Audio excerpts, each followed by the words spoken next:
l'avenir appartient à notre Dieu.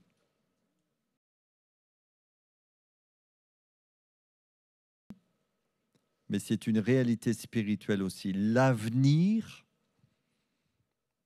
appartient à notre Dieu. Notre Dieu connaît le passé parfaitement.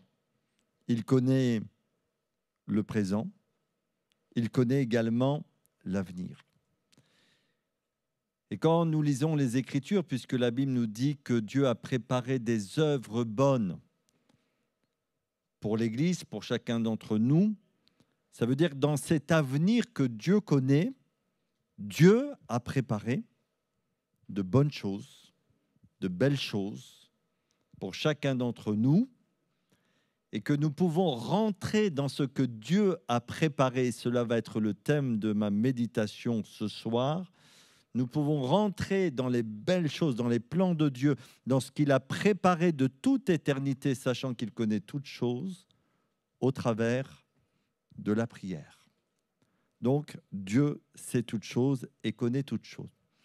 Pour étayer cette affirmation, je vous invite à ouvrir votre Bible dans le livre des Actes des Apôtres au chapitre 12 et à partir du verset 1er.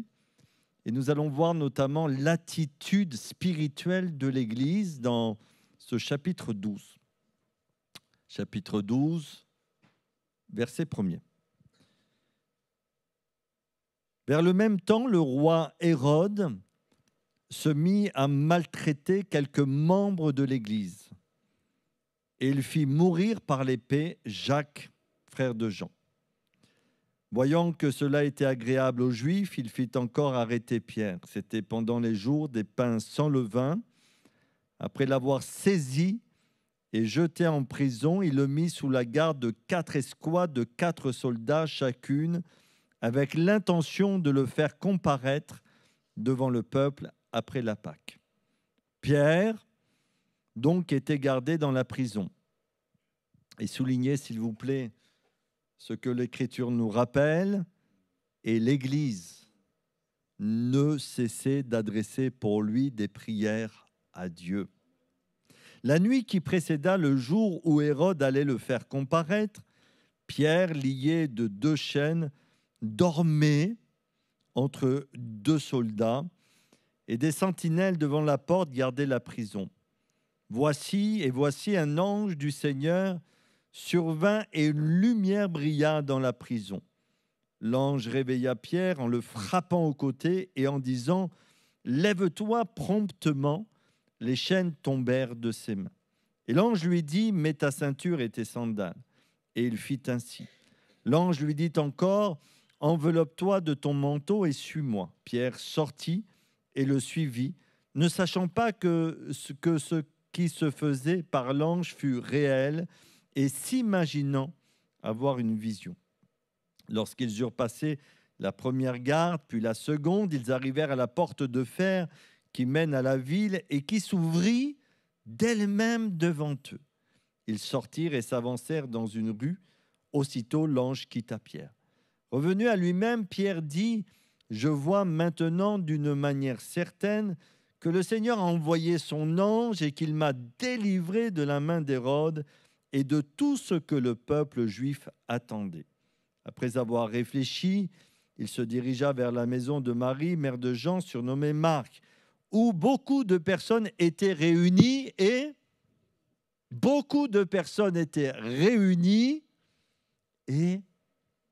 priaient.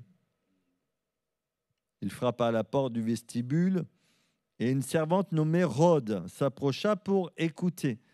Elle reconnut la voix de Pierre et dans sa joie, comme quoi la joie parfois peut nous amener à faire des choses qui ne vont pas avec la raison, dans sa joie, au lieu d'ouvrir, elle courut annoncer que Pierre était devant la porte. Ils lui dirent « Tu es folle », mais elle affirma que la chose était ainsi. Et ils dirent « C'est son ange ». Cependant, Pierre continua à frapper. Ils ouvrirent et furent étonnés de le voir.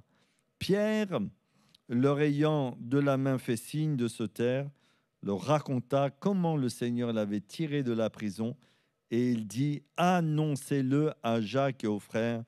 Puis il sortit et s'en alla dans un autre lieu. Amen.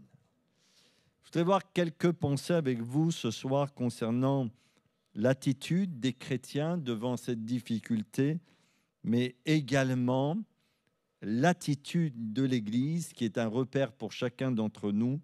Et nous aussi, nous voulons suivre ce modèle. Pourquoi ? Parce que c'est le modèle divin pour nous permettre de voir la victoire de Jésus se manifester. Je suis surpris et je voudrais le souligner avec vous. Je vois ici une église optimiste. Dans le sens, c'est-à-dire cette église a confiance dans l'avenir. Elle est confiante dans l'avenir. Quand on lit le verset premier, nous avons le contexte de cette histoire.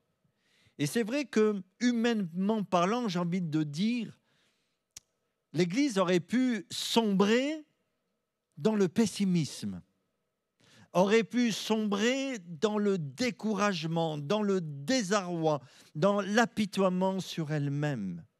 L'Écriture nous dit ceci, qu'Hérode, puisqu'on voit que les ténèbres s'acharnent sur l'Église, on voit que le diable fait toute chose pour essayer d'anéantir l'Église afin qu'elle n'annonce plus le message de l'Évangile. Hérode, instrument entre les mains du diable, persécute l'Église.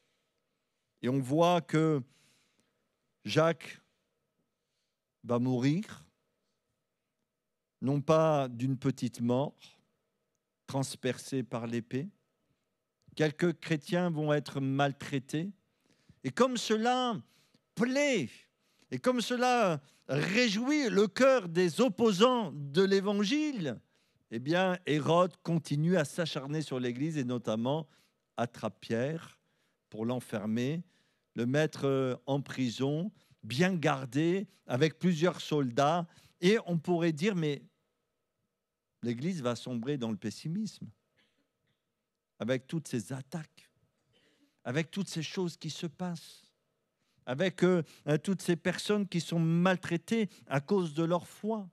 Et déjà, les ennemis de l'Évangile pouvaient se réjouir peut-être d'avoir donné un coup à l'Église, parce qu'on voit non seulement que des chrétiens sont frappés, mais la tête même de l'Église est frappée. Vous savez comme moi que l'une des stratégies de l'ennemi, c'est de nous décourager. Il va essayer de nous décourager en multipliant les assauts et en frappant là où ça fait mal. Il sait où ça fait mal. Et il sait frapper là où ça fait mal. Et nous savons que lorsque le mal a atteint notre cœur, lorsque le mal a atteint notre morale, lorsque nous sommes découragés au plus profond de notre être, parce que les épreuves s'accumulent, parce que les difficultés se succèdent dans notre vie, parce que parfois même le diable va nous souffler à l'oreille. Mais pourquoi crois-tu en Jésus-Christ ? Tu as vu ce qui se passe dans ta vie ? Pourquoi tu mets ta confiance en Christ ? Depuis que tu es chrétien, tu connais plus de difficultés qu'avant. Ça, c'est une vision qu'il veut nous donner des choses. Mais il sait pertinemment que si nous sommes découragés, il a l'avantage sur notre vie. Il le sait. Et il y a tellement de passages de la Bible qui nous le rappellent. Et j'en ai noté un que je voudrais partager avec vous. Dans Proverbe 18, 14, il nous est dit ceci: « L'esprit de l'homme le soutient dans la maladie. » Si tu as un bon moral, si tu es malade, mais si tu as un bon moral, ton bon moral va t'aider à guérir. Vous êtes d'accord avec moi ? Vous allez aller de l'avant. Mais l'Écriture nous dit ceci: l'esprit de l'homme le soutient dans la maladie, mais l'esprit abattu, qui le relèvera ? Comme quoi, quand nous sommes vraiment découragés dans notre cœur, cela a des incidences profondes sur notre vie spirituelle. Cela a des incidences dans tous les domaines de notre vie, à tous les niveaux de notre vie, et le diable le sait bien. Je pourrais prendre d'autres exemples des Écritures, mais vous connaissez tous l'histoire du prophète Élie, qui devant Jézabel va fuir. Lui qui avait affronté les prêtres de Baal et tout ce qui pouvait tourner autour des choses occultes, et qui avait manifesté la puissance de Dieu. À un moment donné, on voit que le découragement vient atteindre son cœur jusqu'au point, et heureusement que Dieu n'exauce pas toutes les prières, frères et sœurs. Dieu n'exauce pas toutes les prières parce qu'il demande la mort. Et Dieu ne va pas l'exaucer. Mais il est tellement découragé qu'il préfère fuir, malgré toutes les choses qu'il a vues avec le Seigneur, il préfère fuir, s'isoler et demander la mort. Merci au Seigneur parce que Dieu va le renouveler, va le restaurer.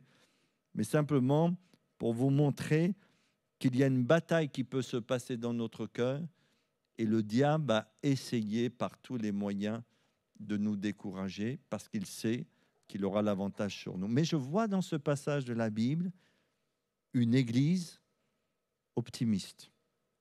Malgré le contexte, et je vais développer cette pensée, une église qui est confiante dans l'avenir, qui ne voit pas l'avenir sous un angle sombre malgré le contexte, mais qui compte sur la grâce de Dieu pour voir le Seigneur manifester son amour et sa fidélité. Pourquoi cette Église reste confiante dans l'avenir? On pourrait se poser cette question. Pourquoi? Avec tout ce qui se passe. Déjà, je pense qu'elle croit en la souveraineté de Dieu. Vous savez ce que c'est la souveraineté de Dieu? Dieu règne. Quoi qu'il arrive sur la terre, quoi qu'il se passe dans notre monde, quelle que soit la situation géopolitique que nous connaissons, même s'il y a des bruits de guerre, s'il y a des nations qui s'élèvent contre des nations, s'il y a toutes sortes de choses qui se passent sous nos yeux, n'oublions jamais cette vérité qui est une encre pour nous. Dieu règne. Il règne dans le ciel et il fait tout ce qu'il veut. Il est souverain. Il n'y a personne au-dessus de lui. Et tout ce qui se passe sur cette terre, tout ce qui se passe dans notre vie est quand même soumise à la permission de Dieu parce que Dieu est souverain. Et on comprend pourquoi Pierre, il est dans la prison. Je ne sais pas comment vous aurez réagi, vous, dans la prison. Mais qu'est-ce qu'il fait dans la prison? Vous ne dormez pas ce soir. Mais Pierre, dans la prison, il dort. Il allait comparaître devant les juges, certainement pour une accusation à mort. On aurait pu penser que cette idée de mourir aurait agité son cœur, qu'il aurait été obligé de faire les 400 pas dans sa prison pour essayer de calmer son esprit et de calmer son corps. Non! Il vit le repos de Dieu. Il vit le surnaturel du repos et de la paix de Dieu dans cette prison-là, parce qu'il sait une chose, que sa vie, elle est entre les mains du Seigneur. Sa vie, elle est entre les mains du Seigneur. Quoi qu'il arrive, sa vie est entre les mains du Seigneur.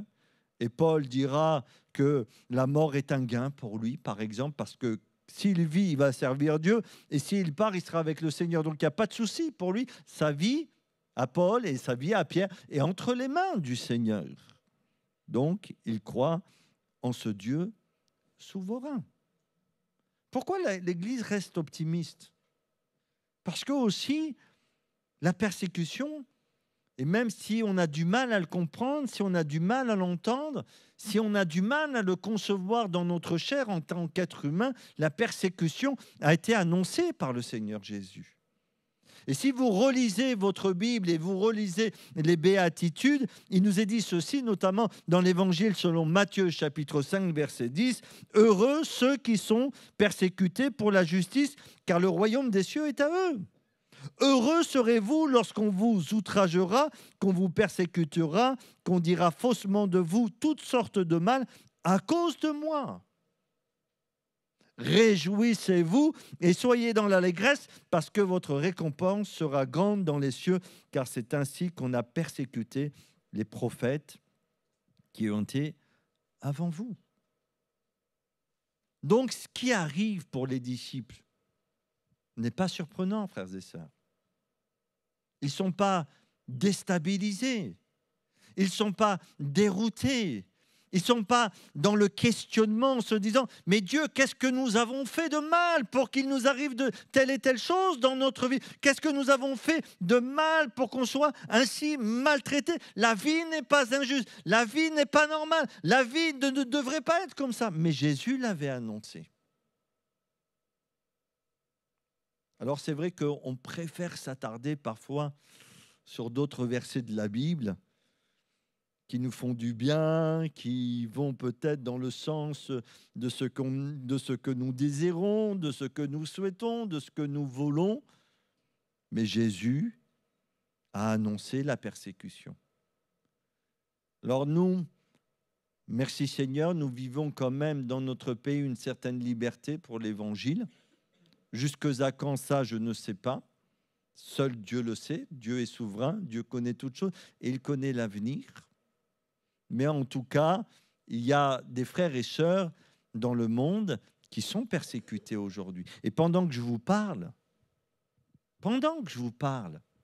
vous qui êtes assis, moi qui vous prêche, là nous sommes ensemble, on a mis un peu de chauffage parce que le temps commence à se rafraîchir dehors.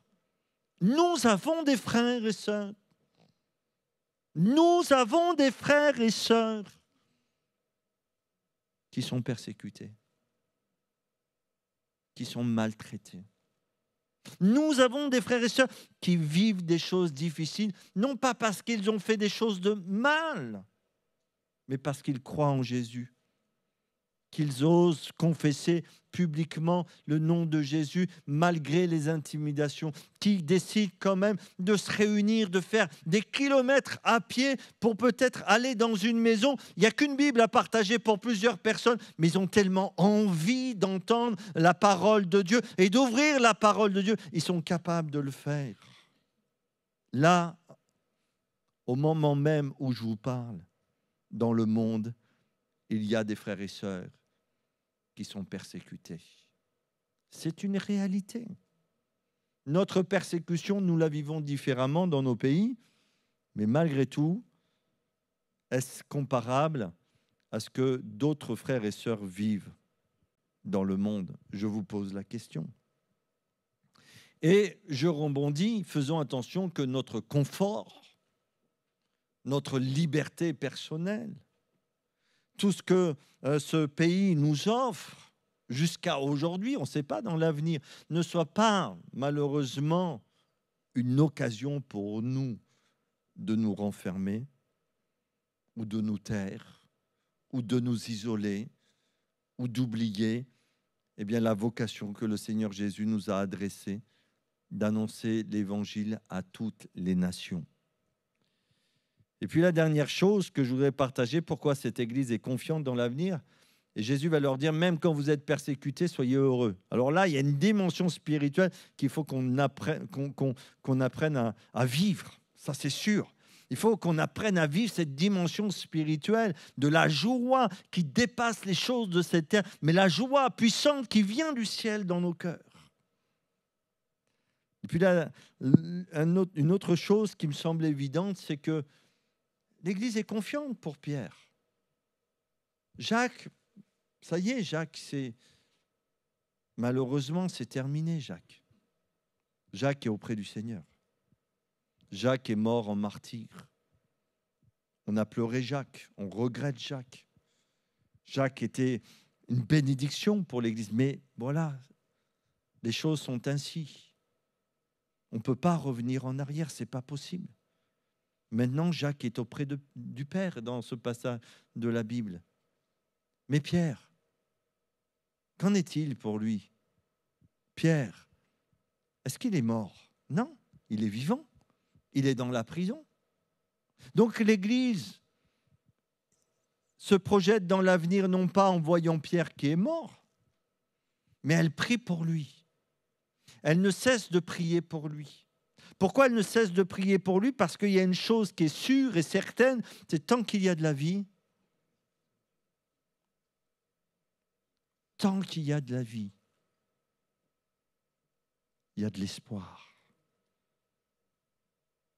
Et tant que Pierre est vivant, il compte sur la grâce de Dieu. Il compte sur la puissance de Dieu. Ils s'attendent à ce que le Seigneur se manifeste. Et c'est ainsi qu'on doit entrevoir l'avenir, frères et sœurs. On doit, c'est vrai, avoir une vision globale peut-être difficile puisque nous arrivons dans les temps de la fin, les derniers jours, et vous savez que l'Écriture nous décrit certaines choses concernant cet environnement dans lequel l'Église va évoluer. Ça, c'est une vision peut-être globale, mais particulièrement, nous devons avoir une vision optimiste des choses. C'est-à-dire qu'on va voir, nous, à notre niveau, la gloire de Dieu, la puissance de Dieu. On va voir le Seigneur se manifester. L'Église va s'attendre à ce que Dieu fasse grâce dans tous les domaines de celle-ci, parce que eh bien, Dieu a préparé de belles choses. Et en ce qui concerne Pierre, eh bien, le Seigneur avait préparé de belles choses pour lui. L'Église ne cessait de prier pour lui. Et le Seigneur a exaucé sa prière. Formidable, non? Rhodes n'était pas incrédule, hein, je tiens à le dire. Elle était joyeuse, mais je ne sais pas, à un moment donné, je ne sais pas pourquoi elle n'a pas ouvert la porte, l'émotion peut-être. Vous savez, quand on a trop d'émotions, on n'est plus nous-mêmes. Elle a bien reconnu que c'était la voix de Pierre. Bon, les autres, quand on lui a dit c'est Pierre, eux, ils ont eu un peu quelques doutes. Ils ont dit non, ça doit être son ange. Alors, je ne sais pas avec quelle déduction ils ont décidé de donner cette affirmation-là. Mais l'Église ne cessait de prier. Ils étaient réunis un grand nombre. Ils priaient pourquoi? Parce qu'ils savaient que Dieu avait préparé de belles choses pour l'avenir. Et que dans la prière, ils voulaient pleinement rentrer dans ces belles choses que le Seigneur avait préparées pour eux. Je vais terminer. Comment pouvons-nous prier? Vous savez, quand on prie, c'est qu'on s'attend à quelque chose. C'est ça? Quand on demande à Dieu, c'est qu'on s'attend à quelque chose de sa part. Et la Bible nous demande de prier avec foi. Et comment l'Église doit envisager l'avenir? Même dans un contexte peut-être qui semble toxique. Comment l'Église doit envisager l'avenir? Comment l'Église doit prier pour l'avenir? Comment nous devons prier, nous, ce soir, pour le futur, pour demain, après-demain, et les jours qui vont s'ouvrir devant nous? Voilà une bonne question. Une question qui me semble pertinente. Prions pour que la puissance du Saint-Esprit se manifeste. Prions pour que le Saint-Esprit convainc des gens de péché, de justice et de jugement. Prions pour qu'il y ait des miracles et des prodiges au milieu de nous. Prions pour qu'il y ait des remises en question, pour que ceux qui sont éloignés du Seigneur, même peut-être au sein de l'Église, reviennent à Jésus. Prions pour que Dieu nous ouvre des portes pour annoncer l'Évangile. Prions pour ceux qui sont blessés, qu'ils soient consolés. Prions pour ceux qui ont été baptisés dernièrement, qu'ils soient baptisés du Saint-Esprit. Prions pour que ceux qui sont baptisés dans le Saint-Esprit puissent manifester les dons spirituels. Prions pour ceux qui sont assis sur leur chaise et qui aiment le Seigneur, se lèvent pour le servir. Prions pour un avenir glorieux par la puissance du Saint-Esprit. Même dans un contexte qui peut nous paraître difficile. Pierre va vivre dans la prison la puissance de Dieu. Pierre va vivre quelque chose d'extraordinaire. il est tellement, ça va être tellement fort dans la prison qu'il se demande si c'est réel ou s'il a une vision. C'est tellement fort. L'ange, vous avez vu un peu ce passage, je ne vais pas trop m'étendre. Hein. L'ange va le frapper, le frappant sur le côté. Il va lui dire, lève-toi promptement. Et quand il se leva, il y a quelque chose d'extraordinaire. Et là, il y a un principe aussi spirituel que je n'ai pas le temps de développer. Mais quand il se lève, au moment où il se lève, les chaînes tombent. Ça, c'est quelque chose d'important. Parce que c'est dans l'action spirituelle, bien sûr, mais c'est dans l'action que les forteresses s'écroulent. C'est dans l'action que les chaînes tombent. C'est dans l'action aussi que les portes s'ouvrent. Parce que dès qu'il se lève, il suit l'ange, tout va se faire pas après pas pour la délivrance. Et puis quand il va rentrer, il va voir, quand il va pouvoir rentrer enfin dans la maison où il priait, parce qu'il y a eu un petit moment, un petit laps de temps, il va raconter ce que le Seigneur a fait pour lui. Je termine, je conclus. Dieu a préparé de belles choses pour toi. Dieu a préparé de belles choses pour l'Église. L'Église ne cessait de prier pour lui. Frères et sœurs, prions pour que ces belles choses que Dieu a préparées se manifestent au milieu de nous. Que Dieu soit béni, que Dieu vous bénisse abondamment. Amen. Merci Seigneur pour ta grâce. Heureusement Seigneur, que tu ne nous as pas laissés orphelins. Heureusement Seigneur, que tu nous as laissé le Consolateur, que tu nous as laissé le Saint-Esprit. Heureusement Seigneur, que ce soir Seigneur, tu nous donnes la possibilité de nous réunir pour te prier, pour te demander de comprendre, d'avoir l'intelligence de comprendre ta volonté, pour te prier, Seigneur, afin que tu continues à bénir ce monde qui nous entoure, qui a tellement besoin de ton amour, tellement besoin de ta grâce, tellement besoin de l'action du Saint-Esprit.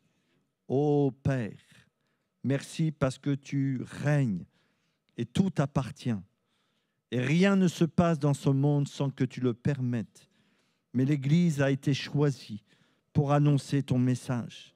L'Église a été choisie pour parler de la croix, pour parler de l'amour de Christ, pour parler de la grâce. Seigneur, bénis l'Église.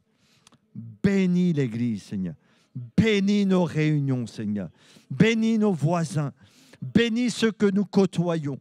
Bénis nos familles. Bénis nos enfants. Nous voulons les voir gagner pour toi, Père. Dans le nom de Jésus. À toi la louange et la gloire. Amen. Amen.